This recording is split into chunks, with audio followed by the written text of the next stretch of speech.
महामेधा महास्मृतिः महामोहा च भवति महादेवी महासुरी प्रकृतिस्त्वं च सर्वस्य गुणत्रयविभाविनी कालरात्रिर्महारात्रिर्मोहरात्रिश्च दारुणा त्वं श्रीस्त्वमीश्वरी त्वं ह्रीस्त्वं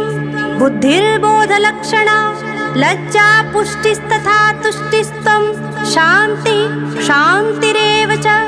खड्गिनी शूलिनी घोरा गदिनी चक्रिणी तथा शङ्खिनी चापिनी बाण भूषुण्डी परिघायुधा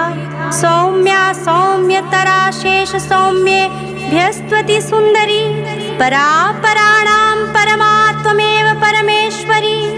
यच्च किञ्चित् क्वचित् वस्तु सदसत्त्वाखिलात्मिके